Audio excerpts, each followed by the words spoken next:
అదేవిధంగా మెస్ ఛార్జీలు పెంచలేదు అని చెప్పారు. అది ఇంకా పెద్ద అబద్ధం.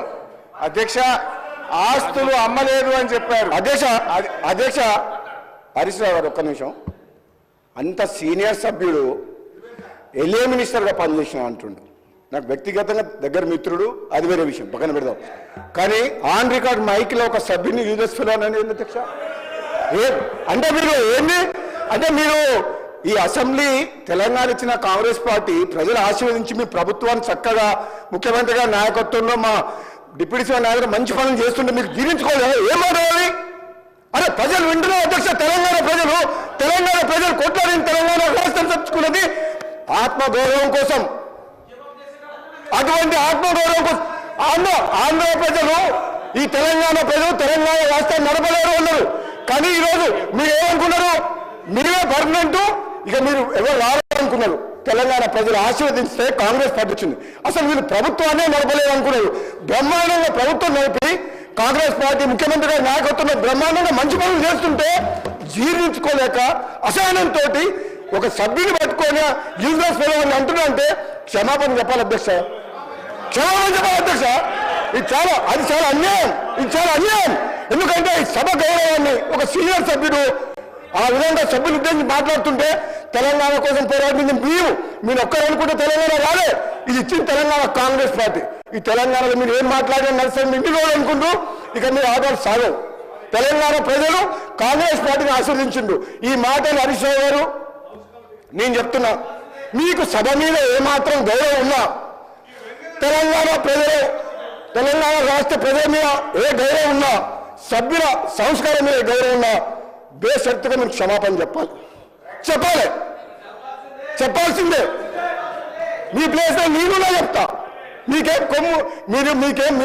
మీరేం కింద పడిపోరు, మీ కిరీటం ఏం పడిపోదు. కానీ ఆ మాట అనడం మాత్రం మీలాంటి వ్యక్తి. ఇంకెవరన్నా అంటే కొత్త సభ్యుడు అంటే మేము బాధపడేటోళ్ళం కాదు, పట్టుకున్నాడు. కానీ హరీష్ రావు గారు అంటే ఉద్యమకారుడు, మంచి పేరుంది, మీరందరం కూడా గౌరవిస్తాం. ఏం భాష అధ్యక్ష? తెలంగాణ సమాజం మొత్తం మన మీద ఎన్నో ఆశలు పెట్టుకొని ఈ తెలంగాణ రాష్ట్రం కోసం 1000 మంది యువకులు ఆత్మ బలిదానం చేసి ఈ సభ నడుస్తుంటే బ్రహ్మాండంగా వాళ్ళ సమస్యల కోసము మాట్లాడే ఒక మంచి పద్ధతిలో మాకు చెప్పాలి. కానీ మీకు ఎప్పుడు అధికార హోదాలే కావాలి, ప్రతిపక్షం వద్దు అంటే ప్రజలు ఇచ్చిన తీర్పును కూడా గౌరవించకుండా మంచిగా బ్రహ్మాండంగా పనిచేస్తుంటే ఇచ్చిన హామీలు కూడా అధ్యక్ష గౌరవ ముఖ్యమంత్రి గారు రేవంత్ రెడ్డి గారి నాయకత్వంలో ఈరోజు ఇచ్చిన హామీలు కూడా ఒకరి తర్వాత ఒకటి అంటే ఉచిత బస్సు ఇవ్వడం తప్ప, రైతులకు రుణమాఫీ చేయడం తప్ప, కరెంట్ ఇవ్వడం తప్ప, మన బడి పిల్లలకు మెస్సార్టీ పెంచడం తప్ప ఇన్ని మంచి పనులు చేస్తుంటే వీళ్ళ కడుపుల మంట జీర్ణించుకోలేక ఈ విధంగా మాట్లాడుతున్నారు. ఇది అన్యాయం అధ్యక్ష. ఇది క్షమించడం చేయడం. నేను చెప్తున్నా, మీరు ప్రతిపక్ష హోదా కూడా కోల్పోతారు.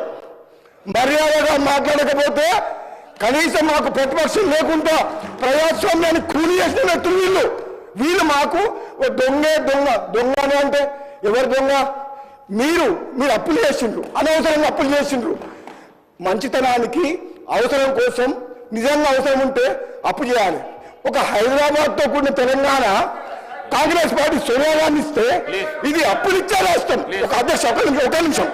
ఇది హైదరాబాద్తో కూడిన తెలంగాణ అంటే మిగతా రాష్ట్రాలకు అప్పులు ఇచ్చే రాష్ట్రాన్ని అప్పుల పాలు చేసి అడుక్కునేటట్టు చేసి సర్పంచులకు బిల్లులు ఇవ్వలేని దౌర్భాగ్యులు మీరు అంటే తప్పేంది అధ్యక్ష? దొంగ నాడు అంటాడు, బయట తిడుతున్నారు. దొంగ పోతే దొంగతనం చేసి దోసుకుంటే ఏమని పిలవాలి? ఇప్పుడు ఎట్లుందంటే వాళ్ళ నీకు ఎట్లుందంటే దొంగనే మమ్మల్నే దొంగ అంటుండు. ఇంకేం చెప్పాలి అధ్యక్ష?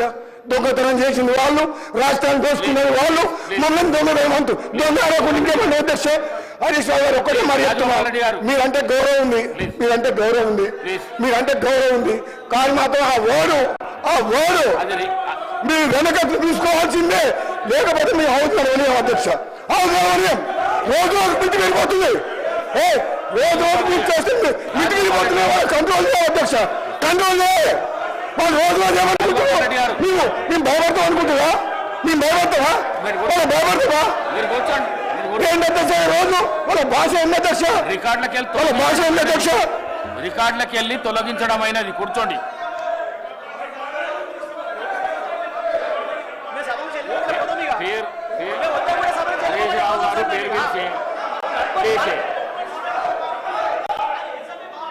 చలో చలో